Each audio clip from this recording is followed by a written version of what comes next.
I never planned for my life to take a turn inside a glass-walled corporate office, but that was the day everything cracked open. I was just a widowed single dad trying to hold onto a decent job, juggling deadlines with school pickups, when my boss, cold, brilliant, untouchable to everyone else, called me into her office after hours. The city lights reflected off the windows behind her like a battlefield of ambition. She didn't offer me a seat. She didn't waste time. She said the words so calmly they didn't make sense at first. I need you to pretend to be my husband for 1 year. I laughed, because that's what you do when something is absurd and terrifying at the same time. Then I saw her eyes. There was fear there. Real fear. She explained quickly. Her board was old-fashioned, ruthless, obsessed with image. They trusted married leaders. A recent scandal had put her position at risk, and 1 year of stability would lock in a merger that would make her untouchable forever. She'd chosen me because I was discreet, reliable, invisible. A man with nothing to lose. I told her I had a child. She said she knew. She said that actually helped. That's when I asked the stupidest, most honest question of my life, so, we're sharing a bed? She paused, just for a second, then nodded. For appearances, she said. I should have walked out. I didn't.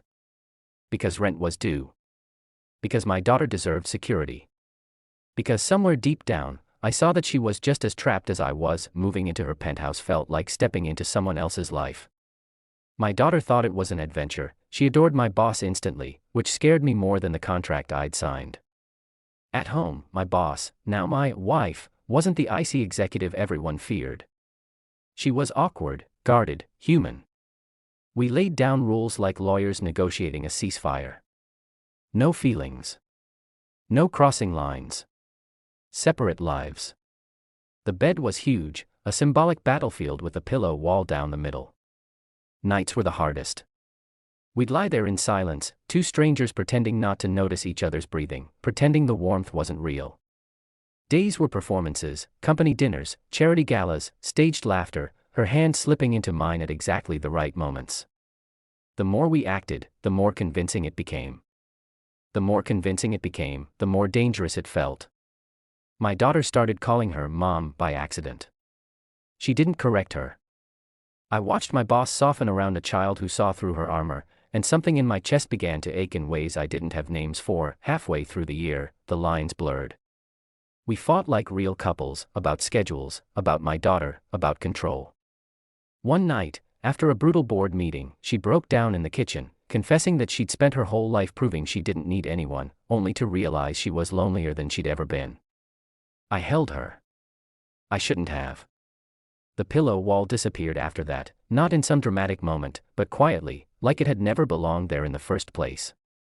Still, nothing explicit happened, just closeness, shared laughter, stolen glances that lingered too long. The real conflict came when the board announced an early review. The deal was almost done. Success was guaranteed. And suddenly, our 1 year was going to end in 3 months. I felt panic rise before I could stop it. She started pulling away, becoming the boss again, reminding me this was always temporary. That hurt more than I expected. That night, my daughter asked me if people could choose to be a family. I didn't know how to answer. The final board dinner arrived like a verdict. We played our roles perfectly, too perfectly. Applause. Congratulations. Security. Everything she wanted. On the ride home, silence filled the car.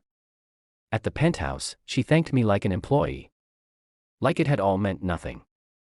I told her I was leaving the next day. That I'd already found a smaller place. She didn't stop me. That night, I slept on the couch, staring at the ceiling, realizing I'd fallen in love with a woman who had hired me. In the morning, my daughter ran into her arms crying, begging her not to go. And that's when everything finally broke. My boss, no, the woman, admitted she was terrified. That loving us meant losing control. That pretending had shown her what she actually wanted. She asked me to stay, not as a contract, not as a deal, but as a choice. I said yes, not because I needed the job, but because I wanted the life. This wasn't just a story about a fake marriage, it was about two broken adults finding something real in the lie they created.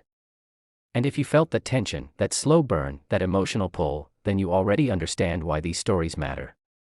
If you want more powerful, heart-touching stories like this, stories about second chances, unexpected love, and lives colliding in ways no one plans, make sure you subscribe to the channel, like the video, and stay with us. Because the next story might just hit even closer to home.